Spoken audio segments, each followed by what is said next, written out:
Hi guys. I'm starting a new series, Hero Reborn, where I'm going to share my thoughts on a hero's problem and ways to improve them. In this series, I won't be narrating by myself, but will only use the text-to-speech feature I used back then when I first started my channel.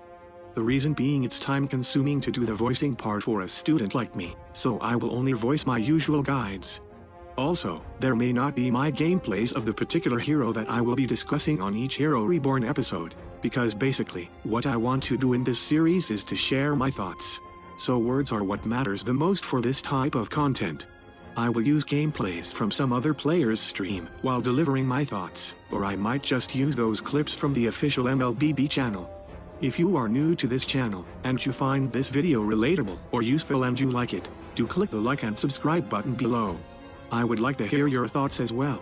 Okay, with that out of the way, thank you for clicking in, and now let's dive into the first Hero Reborn episode, featuring Harith. Harith used to be a really broken and annoying core hero when he was released in 2018. Everyone uses him as the jungler mid laner back then when it was the 1-2-2 meta. At first, he was super overpowered, has high damage, low cooldown, and high sustain. He encountered lots of nerf, however that still did not entirely remove him from the meta.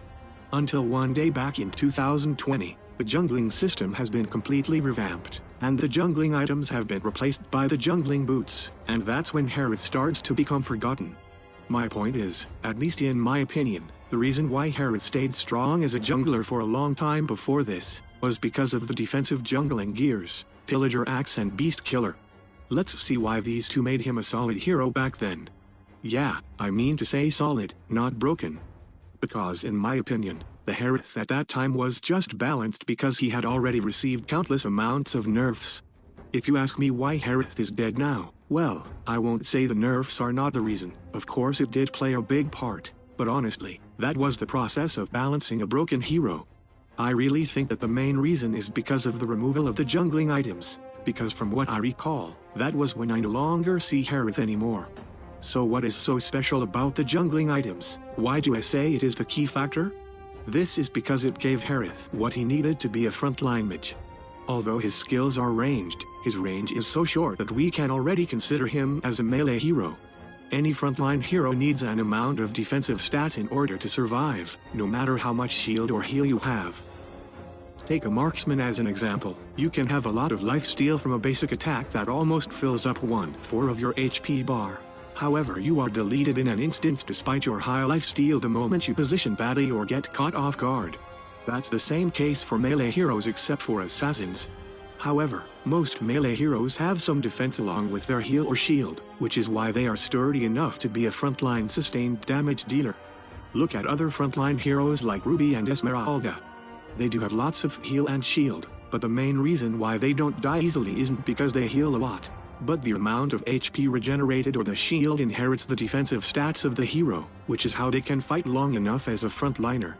However, Harith doesn't have the flexibility and luxury to go for a magic and defense hybrid build, because his damage is extremely low with such a build, even lower than what Esmeralda and Ruby does. How did the players in those days solve this problem? The answer is simple, which is by using the defensive jungling item, Beast Killer. This item offers lots of defense and is really good for a squishy frontline hero like Harith, who is also well suited as a jungler. Harith nowadays can still be played as the jungler, and probably the only role he should be played because other heroes outshine him in the mid or side lane. However, it is definitely a lot more times harder than before. Moonton has been trying to bring back this hero from the forgotten section by implementing some damage buffs based on recent patches, but honestly, those buffs are too insignificant that it does not make me feel the difference before and after.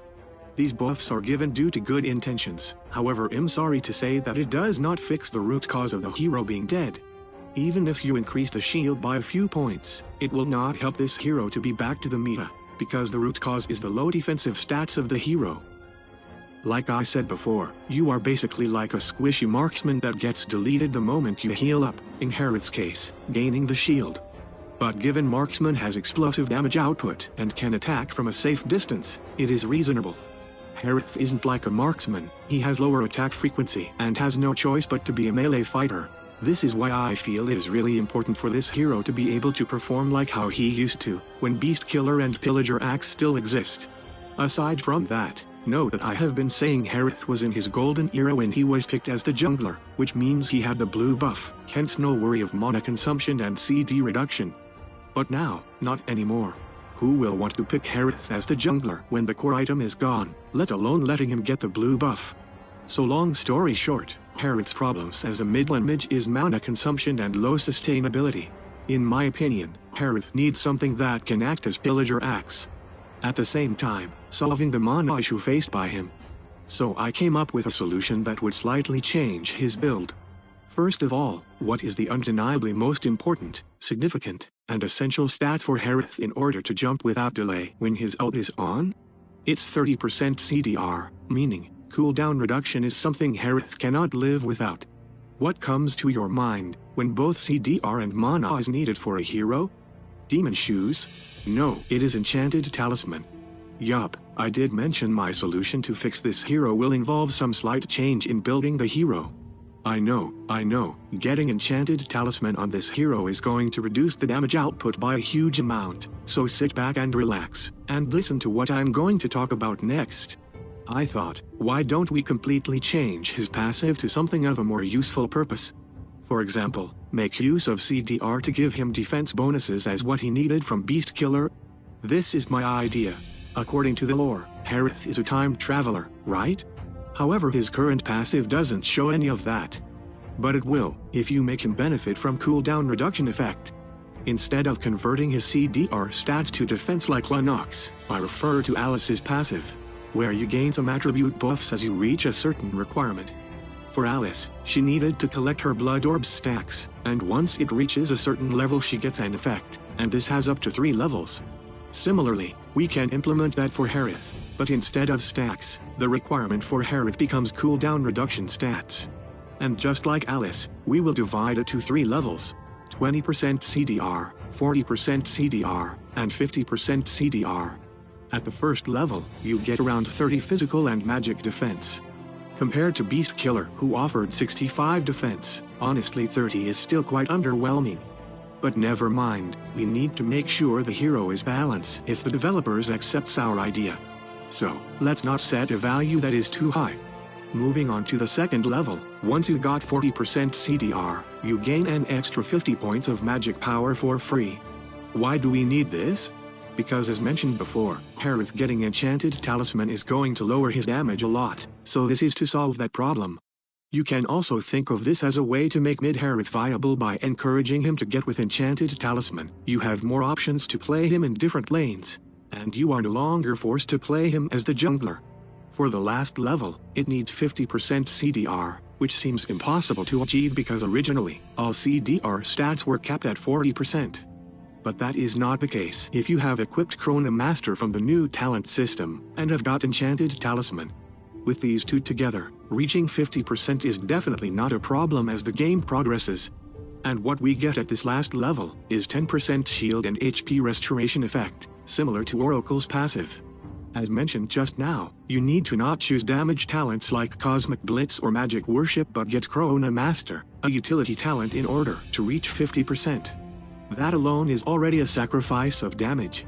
With that being said, Harith getting a free light version of Oracle's passive isn't asking too much. This is how your new build will look like: Enchanted Talisman, Magic Boots, Calamity Reaper, Concentrated Energy, Holy Crystal, Brute Force Breastplate. And in the late game, you can exchange Magic Boots with other boots for better sustain such as Warrior Boots or Tough Boots. Because you can have more than 50% CDR already with this kind of build and emblem setup. If you are thinking, we have to waste 1 slot for Enchanted Talisman, it isn't effective enough. But honestly, I think it is really worth the trade to spend an item slot to exchange for a lot of useful attributes as you gain more items. Also, Harith, who used to build Beast Killer, also had to sacrifice an item slot for it, so it is totally reasonable and not too big of a sacrifice. So in a nutshell, from the passive alone, by getting cooldown reduction, you can solve his low durability and high mana consumption problem, and perhaps also solve the problem of being countered by anti-heal effect, provided you trade damage for utility in the new talent system. These are my thoughts on how to revamp Harith's passive to something more useful. Let me know what you guys think in the comments section. That's all for this video. I hope you enjoyed it, and if you did, consider leaving a like and subscribing. Thanks.